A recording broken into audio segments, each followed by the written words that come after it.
Hi, thanks for tuning in to Sweet Life Cooking. I'm Natasha with a healthy, simple, and quick recipe for salmon bites with bulgur and asparagus. That's it. That's the intro. Let's get into it. This is going to be pretty simple. It's going to be salmon bites. So I've got half of a side of salmon, and I've actually chosen to leave the skin on. The reason being that I'm going to put it into the oven, so it's like the skin is going to get nice and crispy and whatnot, and I like the texture of it when it's done in the oven. If I was doing it on the stove, I might, and if I wasn't going to take the time to brown it, I might take the skin off, but came with the skin on, easy enough to leave it on, and I think like the fat content is supposed to be pretty good for you. How true that is, I don't know. But we'll just make it easier on ourselves. You can see from the color of it, the difference between the top and the side. I went ahead and it was a bigger piece of salmon. I cut it in half because half of it is enough for my needs right now. And all I did was I just soaked it down in a little bit of lemon juice and vinegar along with some water and let it sit for a little bit. Now I'm going to cut it into some chunks so we can make our salmon bites, right? So I'm going to say this is maybe about, if that's an inch, maybe like 3/4 of an inch thick. Just cutting down on through the skin, but trying to get like a nice clean cut so that I don't tear the fish up. And I'm just going to go through the whole way before I turn them around and cut them into chunks. So right now, just into like slices. Roughly about the same size, because when we're cooking them, we want them to cook at the same rate. And then as I get down towards the tail end, I'm going to cut it just a little bit thicker, actually. And now then, I'm just going to turn this. I'll turn that piece as well. And now I'm just going to cut the other way. Give that just a nice cut, just like that. And you'll end up with some cubes. Nice little cut, just like that. And you got some cubes. And just on down the rest of the way.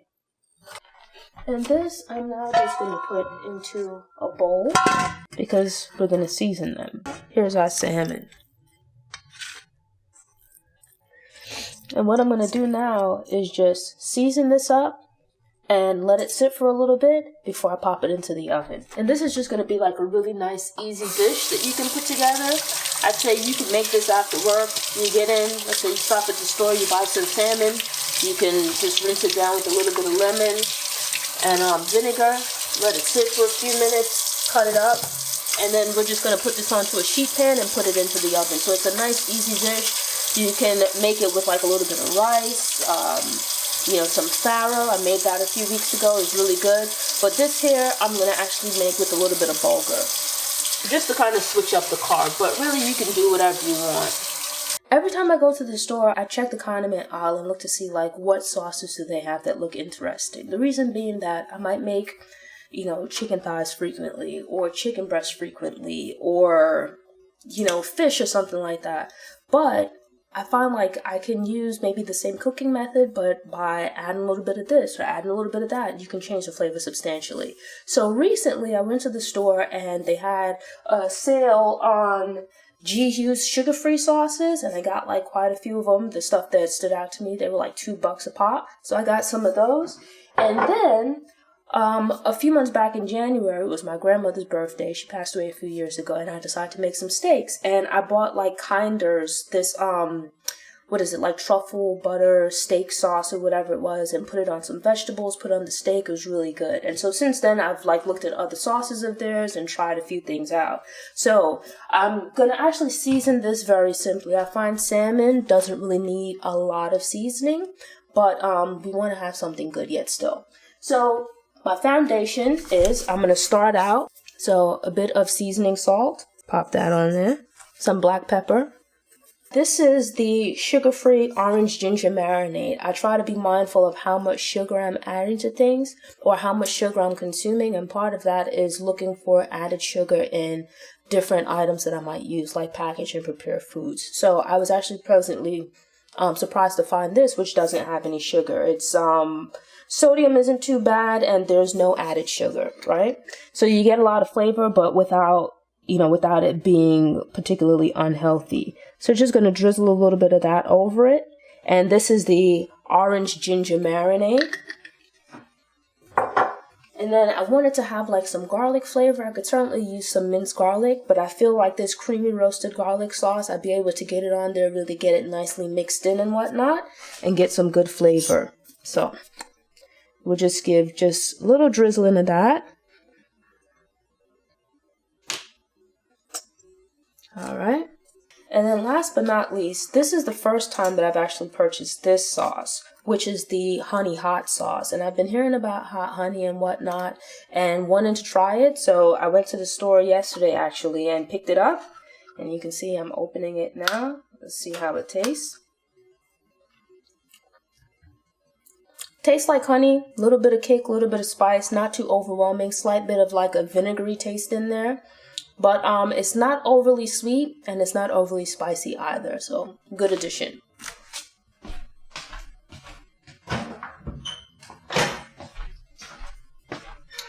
It's got like a little bit of tang and the heat is kind of delayed, but it's not overpowering. And this I'm just going to drizzle over as well. Not too much of it. And then as always, I'm going to add just a little bit of my blended seasoning. And this is just, you can find the recipe on the website or on my YouTube channel. It's just some onion, garlic, and scallion blended together. And now then, I'm just going to mix this all together.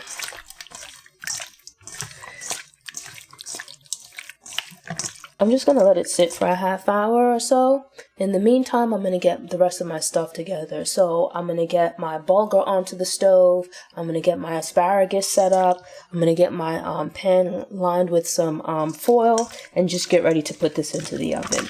I'll just give it a quick little squeeze of some lemon juice now. And I didn't squeeze out all of the juice. I'm going to hold it, and then when I'm done, I'll give it a nice little squeeze as well then. Alright, so now then, here we have a pot going with just a bit of water. And this is what I'm going to make my bulgur in. So to that, I've added just a little bit of salt. A little bit more than a tablespoon of butter.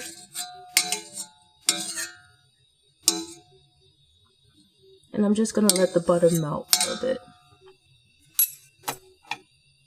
So this here is bulgur, and it's just cracked wheat, right? It's used kind of like as a carb. So if you think of like rice, it ranges about in the same area of carbs as brown rice, but the protein can be a little bit higher. It's a way of like, and that's brown rice, not white rice.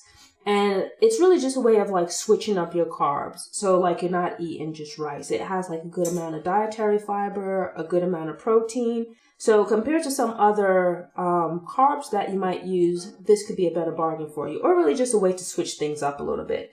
And this, to me, it has like a nice nutty flavor. You can do it with just plain water, but I find adding a little bit of salt and butter to the water when you boil it, it gives it like a really nice texture and it adds some flavor to it.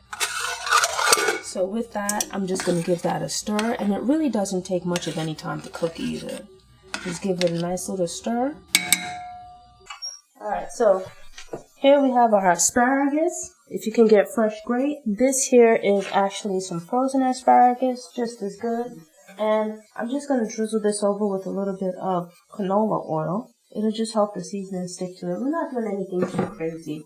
Just a little bit of some seasoning salt, some black pepper, and some sesame oil. The sesame oil is going to add like a nice little smoky-ish kind of flavor to it, and this is toasted sesame oil. The canola oil is just to help to ensure that it doesn't stick to the pan, and then also it's going to help the seasoning stick to the asparagus. Give it a quick little toss, nothing too crazy, and I'm just going to spread out the asparagus. You want a nice single layer. And already I can smell the sesame oil. Nice single layer. Spread them out as best as you can. And space these out a little bit. And then into the oven they go. Easy peasy, very simple. Alright, and so now then, here we have our salmon, which has been marinating for about half hour or so while I was getting everything else together. I have just a sheet pan here, which I've greased with a bit of oil, and I'm just going to put the salmon on the sheet pan. Just taking care to kind of space out the bits, and I actually want to go skin side down. I don't really need much space between them, but I don't really want them touching because I don't want them to steam. I want them to actually just brown really nicely. Air hits them from all, like that hot air hit them from all sides, and they'll crisp up really nice. Alright. I'm actually going to space them out just a little bit more, because I've actually got enough space in the pan. I was going to put it on the same pan with the asparagus, but I don't think it's going to fit. So instead of crowding it, let's give it the space that it needs. And this, like fish, it'll cook really quickly. And there we go. And this is now going to go into the oven. So 400 degrees, get it nice and crisp, get that air nice and hot in there. Let it cook through. It won't take long at all to cook. And doing it this way, it'll allow it, like you could do it on top of the stove, but then you'll have to flip it and whatnot. You'll have to move them around. You'll probably have to do it in batches. This way you just put it all in the sheet pan. This way you just put it all in the sheet pan into the oven. You get it done in one shot, right? Like nice, quick, easy cooking.